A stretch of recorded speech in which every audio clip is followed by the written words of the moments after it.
Musk just pulled the curtain back on what looks like Grok 5, and XAI reportedly trained it with massive amounts of cursor programming data. Easter Island's Moai, the multi-ton statues, some measuring more than 20 meters in length and weighing more than 75 tons, were carved out of the island's quarry of volcanic tuff and then transported over the island's rugged terrain. What if the biggest mystery surrounding Rapa Nui was never really about how the Moai were moved? For centuries, researchers have stared at these enormous stone figures and asked the same question. How did a civilization with no metal, no wheels, and no draft animals move statues weighing several tons across a remote Pacific island? Every theory seemed to create another problem. Sledges, rollers, ropes, massive teams of workers. But then, researchers stopped looking at the Moai one at a time. In 2025, more than 10,000 aerial images of the ancient quarry were transformed into a three-dimensional model using AI-driven computer vision. And for the first time, the landscape itself could be examined as a complete system. What the researchers found didn't just challenge an old theory, it changed the question entirely. Because hidden in the shape of the statues, the design of the ancient roads, and the way fallen Moai were positioned, there was a pattern that had been sitting in plain sight for centuries. And if you enjoy uncovering ancient mysteries, forgotten discoveries, and the clues history may have left behind, subscribe to the channel, because what researchers discovered next could completely change the way we understand the Moai. And if you want to see what the researchers discovered and why it may completely change the way we understand how the Moai traveled across Rapa Nui, make sure you subscribe, because this story only gets stranger from here.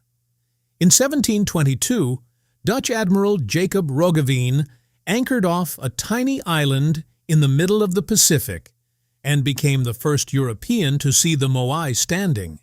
He could not explain how they had arrived there, and for the next 3 centuries, neither could anyone else.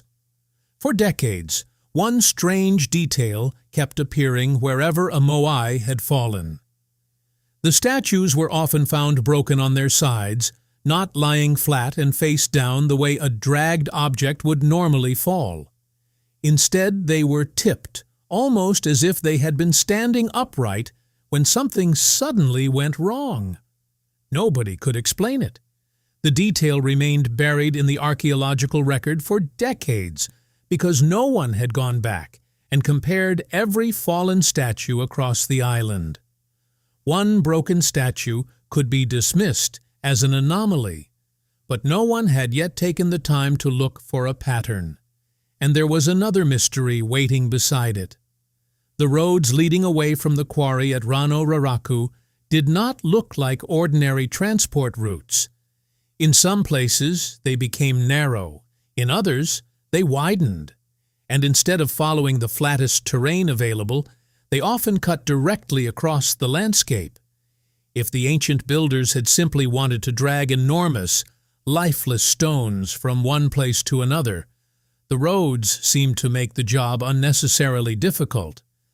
For decades, that contradiction remained in the archaeological record, waiting for someone to stop treating it as an inconvenience and start treating it as evidence.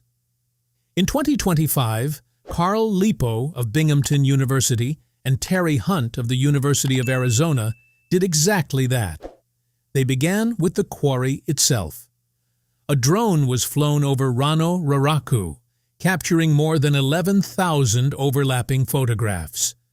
Those images were then fed into a structure from motion pipeline, an AI-based computer vision system capable of identifying the same physical point across thousands of photographs and reconstructing those points into a single three-dimensional surface. For the first time, researchers could see the quarry as a complete three-dimensional model. And what the model revealed was unexpected. The quarry contained 30 separate carving zones, each showing its own tools and techniques. The evidence suggested that the Moai had not been carved under the command of one central authority directing everyone from above.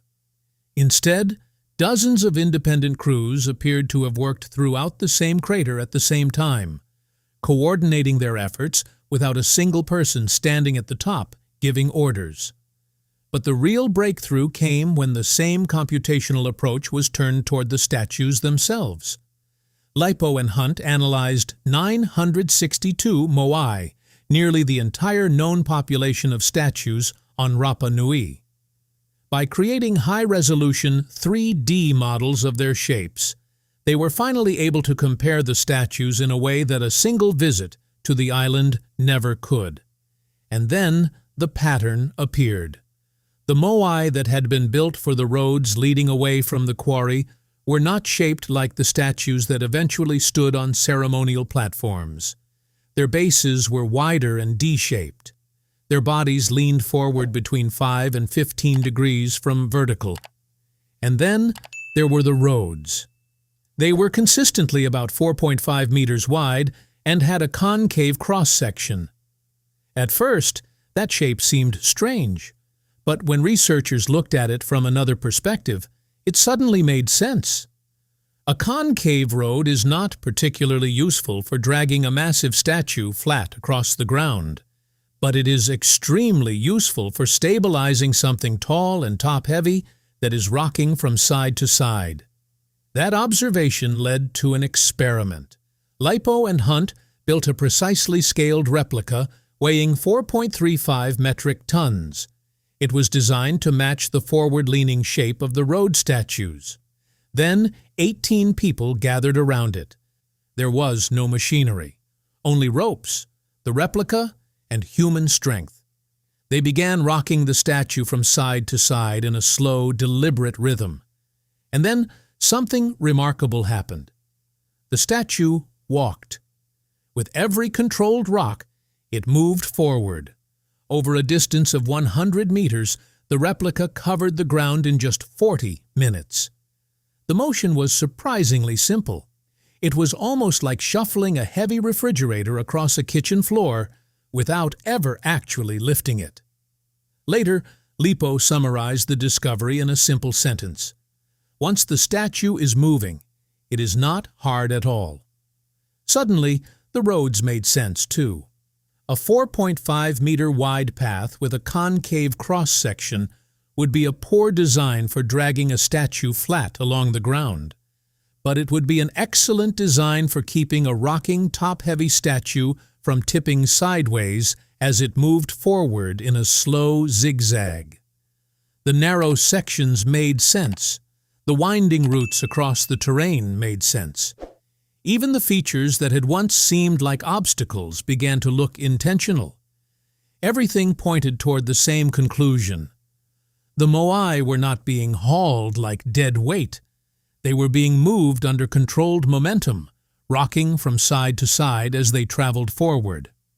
What had once looked like an inconvenience had actually been a specification. And after a century of arguments over how the Moai were transported, the answer was finally taking shape. The statues were built to walk. For 100 years, researchers had been asking how people could drag these enormous stones across Rapa Nui. But perhaps that had been the wrong question all along. But the discovery of how the Moai moved was only the beginning. The same data set that had finally resolved the transport mystery, nearly 1,000 statues measured and compared instead of being studied one at a time, had revealed something else hiding in plain sight. Not every Moai on Rapa Nui stood the same way. Some of them appeared to be pointing toward something. And once researchers began looking at the statues as a pattern rather than as individual monuments, another mystery started to emerge. Far from the coast, deep in the island's interior, stood Ahu Akivi. 7 identical Moai stood in a row, approximately 2.6 kilometers from the shoreline. That alone made the site unusual. Nearly every other major platform on Rapa Nui had been built along the coast. Ahu Akivi had not. For decades after its restoration in 1960, researchers could not find a satisfying explanation for why. Then an astronomer named William Liller decided to investigate. Beginning in the 1980s and continuing through the years that followed, Liller repeatedly returned to Rapa Nui. He carried a camera, an alidade, and a borrowed theodolite, carefully measuring the orientation of roughly 200 sites by hand. It was slow work. There was nothing glamorous about it. But it was exactly the kind of painstaking work that could reveal a pattern, because nobody was rushing to force an answer. Eventually, Ahu Akivi began to give up its secret. The 7 Moai were facing due west, not approximately west. Due west, directly toward the point on the horizon where the sun sets during the spring equinox. And when the seasons turned, their backs aligned with the sunrise on the autumn equinox, 6 months later. That kind of alignment was difficult to explain as an accident of terrain. Then another platform offered another clue. Ahu Huri Aurenga showed a similar relationship with the winter solstice sunrise, the shortest day of the year in the southern hemisphere. Liller's measurements, later cross-checked by researchers, suggested that this was not an isolated phenomenon. Across roughly 300 Ahu on the island, somewhere between 20 and 30 appeared to show deliberate astronomical orientations. Not all of them. Not even most of them. A specific minority had been positioned with enough precision to track the turning of the year, and on an island where planting at the wrong time could mean the difference between a successful harvest and famine. Knowing when the seasons were changing was not simply a matter of curiosity. It was survival. The pattern became even more interesting when researchers compared the locations of the platforms. Ahu built along the coast generally ran parallel to the shoreline, an orientation that made practical sense for everyday activities. But the platforms built farther inland, including Ahu Akivi, showed the clearest solar alignments and were more often connected to the solstices. It suggested that the same type of structure could serve 2 very different purposes. Some platforms were oriented for practical reasons. Others appeared to have been positioned to track the movements of the sun. And all of that had become visible only because researchers had finally measured the sites carefully and compared them as a whole. Suddenly, the Moai looked different. They were not necessarily just memorials to the dead or monuments to ancestors. At least some of them may have served as instruments. Stone instruments, built so heavily that no one could casually move them once they had been positioned. A calendar carved into the landscape itself. On an island where getting the timing of the seasons wrong could carry a serious cost, these alignments may have preserved knowledge for generations. The people who arranged the 7 statues at Ahu Akivi were not simply guessing at where the equinox would occur. They appeared to be marking it permanently, creating something that could be read by people who came long after them. And that raised a much harder question. If the builders of Rapa Nui were precise enough to encode the calendar into enormous stones designed to be understood by people who could not yet write, what happened to the people who actually could? Before answering that question, it was worth stepping back and looking at what the walking statues and the sky-aligned platforms had revealed together. This was not simply a culture struggling to survive on an isolated rock in the middle of the Pacific. It was a culture solving extraordinarily difficult problems. They had found a way to move impossible weights using nothing more than rope, human coordination, and controlled motion. And they had found a way to track the passage of the year without relying on a written calendar, using stone, observation, and the movement of the sun. That was the baseline, and whatever came next was about to make the story even stranger. Rangarongo.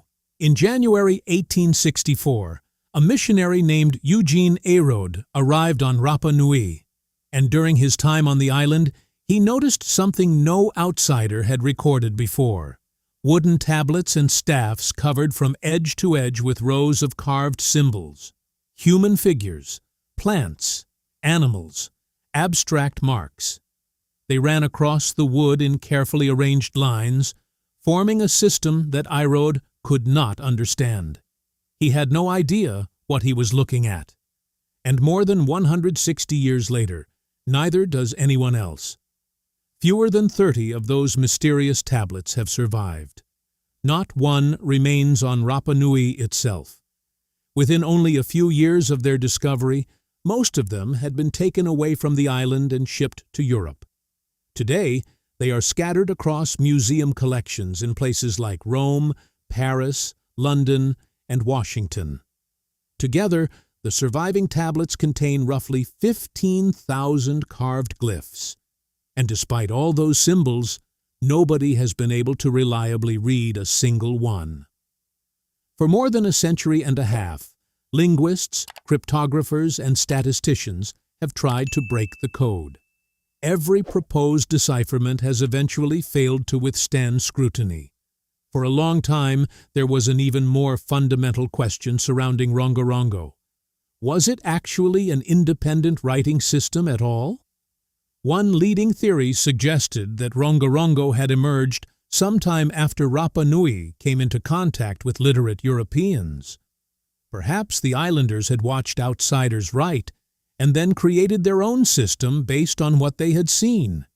If that were true, Rangarongo would still be fascinating, but it would not be extraordinary. Borrowing ideas from another culture is common. Inventing a writing system independently is something else entirely. Then, in 2024, a research team led by Silvia Ferrara at the University of Bologna decided to examine the question from another angle. Instead of trying to read the symbols, they tried to determine how old the material itself was. The team performed radiocarbon dating on 4 tablets held in a Roman convent. 3 of them dated to the 1800s.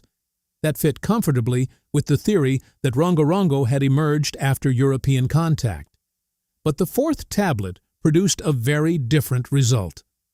The wood had been felled sometime between 1493 and 1509. That meant the tree had been cut down more than 2 centuries before Europeans ever reached Rapa Nui. For the first time, there was physical evidence suggesting that at least one Rangarongo tablet could predate European contact by a very long time. But there was an important complication. Radiocarbon dating tells researchers when the wood was harvested. It does not tell them exactly when the glyphs were carved into it. In theory, the wood could have been stored for generations before someone finally used it to create the tablet. The researchers considered that possibility unlikely, but they could not completely eliminate it. Rafał Wieczorek, a chemist at the University of Warsaw who has studied the tablets, described the result as a genuine step forward. It was not proof, but it was evidence. And, importantly, it was evidence pointing more strongly in one direction than the other. That single piece of wood pushed Rangarongo into a much smaller and stranger category. If its dating ultimately holds, Rapa Nui may have been one of only a handful of places in human history where a population independently developed writing without a foreign model to copy. Sumer had done it. Egypt had done it. China had done it. Mesoamerica had done it. And now, on a tiny island roughly the size of Washington, D.C., sitting in the middle of one of the emptiest stretches of ocean on Earth, it may have happened again. But there was a cruel irony. Even if Rangarongo really was an independent writing system, nobody could read it. The surviving evidence was simply too limited. 15,000 glyphs might sound like an enormous amount of information, until it is compared with the material available to researchers who eventually deciphered Linear B in the 1950s. Those scholars had hundreds of tablets containing ordinary administrative information, grain counts, land records, names, and other repetitive material. Rangarongo offered nothing comparable. Only a fraction of the original material had survived, and even worse, what remained may have represented only a narrow category of information. Perhaps ritual formulas, perhaps genealogies, perhaps a calendar. And that is almost the worst possible situation for decipherment. When every plausible interpretation can be made to fit the same limited collection of themes, there is no reliable way to eliminate the wrong answers. There is no Rosetta Stone waiting to unlock Rangarongo, no bilingual inscription, no closely related writing system that has already been deciphered. Only roughly 15,000 carved marks, and the certainty that the people who created the final ones understood exactly what they meant. Maybe the symbols recorded a calendar. Maybe they preserved genealogies. Maybe they contained navigational instructions. Or perhaps they described something completely different. Whatever the truth was, the people who possessed that knowledge belonged to the same generation whose entire world was about to be transformed by forces already moving across the ocean toward them. And that created a question even harder than all the ones that came before. If the Moai had been built to outlast the people who carved them, and the writing had been created to preserve knowledge beyond the lives of the people who first understood it, then what happened? What broke the chain? What happened to the people who were supposed to pass that knowledge down? And how did an entire system of understanding become something that could still be seen centuries later, but could no longer be read? For most of the 20th century, the story of Rapa Nui seemed to have a simple ending. It was repeated in documentary after documentary, told in books, and presented as established fact until eventually very few people questioned it. According to that story, the people of Rapa Nui had destroyed their own civilization. They had cut down every tree on the island while competing for the resources needed to build and move their enormous statues. As the forests disappeared, the ecosystem collapsed with them. Then came starvation, then violence, and eventually the civilization itself collapsed. All of it supposedly happening long before a single European ship ever reached the island. It was a perfect cautionary tale. A civilization had destroyed itself through its own choices. The story was compelling, and Jared Diamond's 2005 book Collapse helped make it famous. Rapa Nui became one of the most recognizable examples of a society supposedly destroying itself through environmental mismanagement. Diamond's version placed the island's peak population somewhere above 15,000 people before the collapse. For years, that number and that story were treated almost as a historical conclusion. But then researchers began looking more closely at the evidence, and the picture became far less certain. The same researchers who had helped demonstrate how the Moai could have been walked across the island, Carl Lipo and Terry Hunt, had spent more than 20 years building a very different case. Their interpretation did not fit neatly onto the cover of a simple cautionary tale. In 2024, working alongside Columbia archaeologist Dylan Davis, they published an inventory of Rapa Nui's rock gardens. These were small agricultural plots where people deliberately broke up volcanic rock and scattered it across the ground. The stones helped protect the thin soil and retain moisture, creating better conditions for growing the sweet potatoes that supported the island's population. When researchers mapped these gardens across the island, another important number emerged. The gardens appeared capable of supporting only a few thousand people at a time, not 15,000. And instead of suggesting a population that suddenly exploded and then starved, the evidence pointed toward a much smaller population that could have been sustained for centuries.